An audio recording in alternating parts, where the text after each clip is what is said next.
নিয়ে এলাম নতুন একটা প্ল্যান, যেটা 704 স্কোয়ার ফিটের ওপর, 60 ফিট বাই 22.5 ফিট লম্বা প্লটের উপর 2 BHK একটা প্ল্যানিং। ঠিক আছে, তো এটার জন্য কমেন্ট করে জানিয়েছিল সুভাষ বিশ্বই, sir I have a plot with dimension 22.5 feet into 60 feet east facing, you can suggest a suitable plan for me.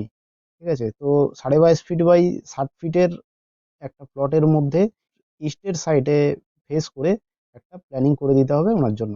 ঠিক আছে, তো সেই জন্য এদিকে আমি 15 ফিট চওড়া একটা রাস্তা দেখিয়েছি, এবং সামনে 12 ফিট 8 ইঞ্চ জায়গা ছেড়ে রেখেছি, এবং সামনে একটা পোর্চ দিয়েছি, তারপরেই একটা সিঁড়ি দিয়েছি, এবং ভেতরে দুটো বেডরুম দিয়ে একটা প্ল্যানিং করেছি। তো এখানে আমি প্রথমে ডোরগুলো একটু বসিয়ে নিই। এখানে এন্ট্রান্সের কাছে একটা ডোর দিলাম, এই বেডরুমে এখানে একটা ডোর দিলাম, এই বেডরুমে এখানে একটা ডোর দিলাম, এবং এখানে টয়লেটে একটা ডোর দিলাম। টয়লেটের ডোরটা একটু ছোট সাইজ করে দেবো, 2.5 ফিটের ডোর দিলাম। এই বেডরুমে 3 ফিটের ডোর দিয়েছি, এবং এই বেডরুমে ডোরটা এভাবে খুলবে, এটাও 3 ফিটের ডোর আছে।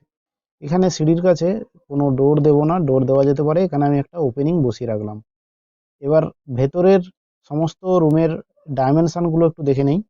এই বেডরুমটা এদিকে 12 ফিট রয়েছে, এদিকেও 12 ফিট রয়েছে। এই বেডরুমটা এদিকে 10 ফিট রয়েছে, এদিকে 12 ফিট করেছি। এখানে টয়লেট রয়েছে, টয়লেটের চওড়াটা 4 ফিট 3 ইঞ্চ। এই কিচেন স্পেসটা চওড়া হবে এদিকে 5 ফিট, এবং এই যে ড্রয়িং স্পেস বা লিভিং এরিয়া যেটা রয়েছে, এটা 10 ফিট 3 ইঞ্চ চওড়া রয়েছে। তো এই টোটাল বাড়িটির এরিয়া হবে 704 স্কোয়ার ফিট, এবং এইদিকে নর্থ সাইড রয়েছে, মানে এইটা সামনের দিকে ইস্ট সাইড হবে। তো ওনার রিকোয়ারমেন্ট ছিল ইস্টের দিকে মুখ করে একটা প্ল্যানিং। এটা হলো বাড়ির 3D ভিউ। আমি 6 ফিট হাইটে কেটেছি গ্রাউন্ড লেভেল থেকে। তো এটা পোর্চ রয়েছে, পোর্চ থেকে ঢুকেই বাম দিকে ড্রয়িং স্পেসের জন্য একটা সোফা, এবং তারপরে একটা ডাইনিং টেবিল এবং 4টে চেয়ার দিয়েছি।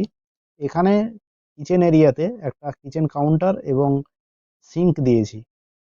এটা বেডরুম রয়েছে, ঠিক তারপরেই এই সাইড থেকে গিয়ে এইটা আর একটা বেডরুম রয়েছে, এবং এখানে একটা কমোড বসিয়ে রেখেছি, এবং বাইরে একটা সিঙ্ক বসানো আছে। তো এই হলো একটা 2 BHK প্ল্যানিং। তো এরকম আপনারও যদি কিছু রিকোয়ারমেন্ট থাকে, তো অবশ্যই কমেন্টে জানাবেন। আপনার কমেন্টের ভিত্তিতে অবশ্যই একটা প্ল্যান করে দেবো।